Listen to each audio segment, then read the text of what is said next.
Il est 7h48, Léa Salamé. Votre invité ce matin est tête de liste France Insoumise aux élections européennes. Bonjour à vous, Manon Aubry. Bonjour. Et merci d'être avec nous ce matin. Vous avez 29 ans, vous étiez jusqu'ici porte-parole de l'ONG Oxfam avant de dire oui à Jean-Luc Mélenchon.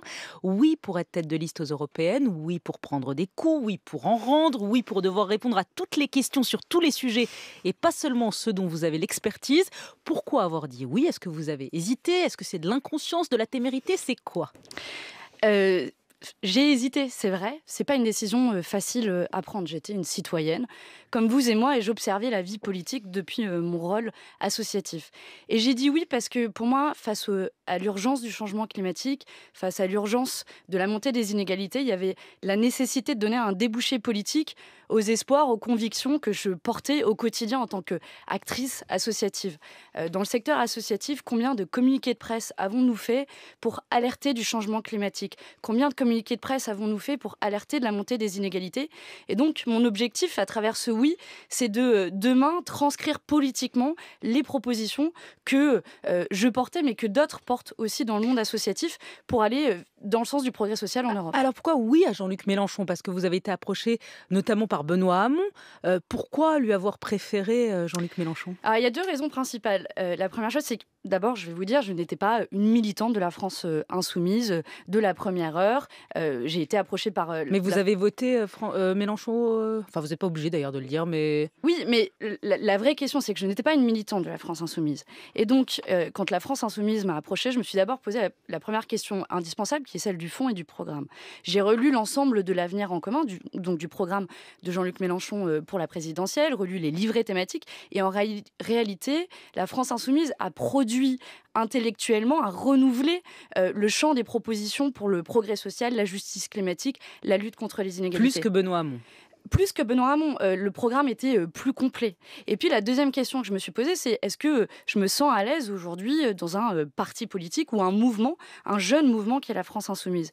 Et quand on regarde de près, la France Insoumise a aussi renouvelé les pratiques politiques, réinvesti les quartiers populaires, fait de la démocratie participative au niveau local. J'ai assisté à ma première convention de la France Insoumise il y a une semaine et j'étais surprise de ce travail en petits groupes, en ruche, participatif. Et j'ai été convaincue par la démarche de la France Insoumise qui ne se veut pas s'opposer aux autres mouvements, mais qui aujourd'hui, pour moi, est la plus porteuse d'espoir. Alors, avant de nous dire ce que vous allez défendre pour les européennes, un mot sur la crise des Gilets jaunes. L'acte 5 a rassemblé moins de monde samedi dernier après les annonces d'Emmanuel Macron. Est-ce que vous dites aujourd'hui il faut passer à autre chose ou vous espérez un acte 6, un acte 7, un acte 10? Alors, ce n'est pas à moi, en plus, toute nouvelle actrice oui, mais il va falloir politique. Répondre là, bien aux sûr, questions. Hein. Bien C'est sûr. ça la grande non, différence. Non, mais ce n'est pas à moi de donner des consignes aux Gilets jaunes. Qui suis-je, Manon Aubry, pour dire est-ce que vous devez aller vers un acte 7? Non, Par contre, sûr. ce dont je suis convaincue, c'est qu'aujourd'hui, les attentes des Gilets jaunes ne sont pas remplies. Quand les Gilets jaunes demandent le rétablissement de l'ISF, l'impôt sur la fortune, le gouvernement n'y répond pas. Quand les Gilets jaunes demandent le référendum populaire, on en a parlé d'initiative citoyenne, le gouvernement ouvre une porte puis ferme une autre. Quand les Gilets jaunes demandent une hausse du SMIC, on a en réalité une hausse de la prime d'activité qui concerne qu'un tout petit nombre de personnes. Donc je pense aujourd'hui que le cri du cœur, l'appel à la dignité des Gilets jaunes n'a pas été entendu et j'espère qu'il pourra être entendu dans les prochains mois. Qu'est-ce que vous pensez des Gilets jaunes qui veulent constituer une liste aux européennes? Mais c'est très bien. Je pense qu'aujourd'hui, le débat politique qui a été amené par les Gilets jaunes est salutaire. Quand on a des gens qui, autour des ronds-points, au péage, parlent d'impôts sur la fortune. Moi qui ai travaillé pendant longtemps sur les questions de justice fiscale, écrit des rapports sur le sujet pour alerter l'impact sur les inégalités, en tant que citoyenne, je m'en félicite. Il ne faut pas avoir peur de la démocratie. Qu'est-ce que vous pensez du Parti communiste qui dit vouloir des Gilets jaunes sur sa liste?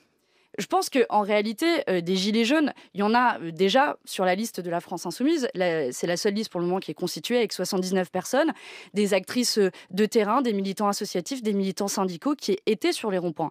Après, on n'a pas la prétention de représenter l'ensemble des Gilets jaunes, ce serait présomptueux de notre part. Et si des Gilets jaunes veulent s'impliquer en politique, que ce soit au travers des mouvements déjà constitués ou à travers d'autres mouvements, je pense que c'est salutaire pour la démocratie. Alexis Corbière a déclaré il y a quelques jours, bien sûr qu'il y a une course de vitesse avec l'extrême droite pour capter cette colère populaire. Je pense qu'en effet, il y a une colère populaire Est-ce que vous aujourd'hui. pensez, la question c'est est-ce que vous pensez qu'il y a une course de vitesse avec l'extrême droite? Je pense qu'il n'y a pas une course avec l'extrême droite. Quand on regarde aujourd'hui, qu'est-ce que propose l'extrême droite? Il faut le rappeler, l'extrême droite ne propose pas l'augmentation du SMIC. Marine Le Pen l'avait répété à plusieurs reprises, elle était contre l'augmentation du SMIC. Quelle est la demande des Gilets jaunes? D'augmenter le SMIC. C'est un des exemples qui montre aujourd'hui la différence. Il ne faut pas se faire arnaquer par le Rassemblement national. Alors vous dites qui- ça et en même temps la seule qui semble en profiter, tout sondage confondu, c'est elle, c'est Marine Le Pen, c'est pas vous, c'est pas Jean-Luc Mélenchon. Alors déjà, il n'y a pas eu de scrutin politique Non, encore. bien sûr, c'est pour l'instant que des sondages. C'est mais que des sondages. ça vaut une tendance. Je pense que ce que j'entendais aussi, et j'écoutais l'interview de Florence Aubenas hier, qui parlait aussi d'un cri d'appel à exister. C'est aussi pour ça qu'ils mettent des gilets jaunes. Je pense qu'il y a une défiance de la part des gilets jaunes vis-à-vis du politique que je peux entendre, que je peux comprendre. Moi, j'étais une citoyenne lambda jusqu'à aujourd'hui, et je pense que la responsabilité des mouvements politiques, c'est de se remettre en question et d'incarner les aspirations et les attentes populaires. Et ce sera le sens aussi de la campagne que l'on va mener en allant partout en France pour écouter les attentes. Manon Aubry, à la question êtes-vous de gauche, le député insoumis Bastien Lachaud avait répondu à ce micro il y a quelques semaines. La gauche, ça ne veut plus dire grand-chose. Je ne pense pas que ce soit un repère qui puisse convaincre. Est-ce que vous êtes d'accord avec lui? Je suis complètement d'accord. Et je vais même aller plus loin parce que je sais qu'on va me la poser la question. Est-ce que je suis de gauche? Oui. Est-ce que la gauche veut dire quelque chose pour des millions de gens en France? Non. Et c'est bien malheureux. Et c'est face au renoncement aussi, y compris du quinquennat Hollande, qui a détruit le mot gauche. Et donc, aujourd'hui, parler de la gauche ne veut plus rien dire pour grand monde parce que les repères politiques sont perdus. Moi, j'ai envie de parler de transition écologique, j'ai envie de parler de lutte contre les inégalités. Et vous voulez parler au peuple et pas à la gauche, comme dit J'ai envie de Jean-Luc parler à Mélenchon? l'ensemble de la population, oui. Vous employez le terme de peuple? Oui, j'ai aucun problème à entendre et à parler de la question de peuple, parce que je pense qu'aujourd'hui, les aspirations populaires qui s'expriment, notamment à travers le mouvement des Gilets jaunes, doivent être entendues. Et quand hier, j'ai entendu Stanislas Guerini avoir peur du référendum d'initiative populaire parce que c'est le risque du rétablissement de la peine de mort selon lui, c'est que aujourd'hui, le gouvernement, la majorité a peur du peuple. Il ne faut pas avoir peur du peuple et ne pas gouverner contre lui et incarner les aspirations du peuple. C'est ce qu'on va en tout cas essayer de faire dans cette campagne. Alors, quelle sera la position que vous défendrez à la France Insoumise sur l'Europe? Jean-Luc Mélenchon, pendant la campagne de 2017, on s'en souvient, parlait du plan A, et si le plan A ne marche pas, c'est le plan B. Et le plan B, c'est quitter l'Union européenne. Il disait lui-même, l'Union européenne, on la change ou on la quitte. Vous le reprenez, ce slogan? Alors, le programme, je vous invite tous à voir le programme de la France Insoumise pour les élections européennes en ligne, puisqu'on est le premier mouvement politique à l'avoir mis en ligne. Qu'est-ce que le plan A et le plan B de manière très simple? L'Union européenne telle qu'elle existe aujourd'hui n'a pas tenu ses promesses de progrès social. On se souvient de Jacques Delors avec, en même temps que le traité de Maastricht qui parlait d'Europe sociale, on nous a volé l'idée d'Europe. Donc le plan A, c'est renégocier tous ensemble et tenir les promesses de l'Europe, de cette Europe sociale qui lutte contre le dumping fiscal, qui lutte contre l'évasion fiscale notamment, et c'est l'Europe du progrès. Si ça ne marche pas et qu'on n'arrive pas à renégocier tous ensemble, le plan B, c'est d'avancer à plusieurs, à tous ceux qu'ils voudraient, notamment avec nos alliés de Podemos en Espagne, le bloc Ça veut dire portugais. sortir de l'Union européenne, pardon, pour être très clair, parce qu'on va vous la poser, hein, On ça va va être, me la poser. vous le savez. Hein. Est-ce que ça veut dire le Frexit, on sort de l'Union européenne telle qu'elle est aujourd'hui? Ça veut dire instaurer un rapport de force pour renégocier les traités. Mais on sait très bien que l'Union européenne ne se fera pas sans la France. Et donc, on va dissiper toute inquiétude là. Demain, nous, ce qu'on veut, c'est instaurer un rapport de force pour renégocier les traités. Idéalement à 27, puisqu'on ne sommes plus que 27 dans l'Union européenne. Et si pas, c'est désobéir aux dispositions qui nous posent problème, à commencer par les 3% de déficit. La France n'a pas respecté cette règle pendant des années. Les premiers à désobéir, en fait, n'étaient pas forcément les partis politiques de gauche, d'ailleurs.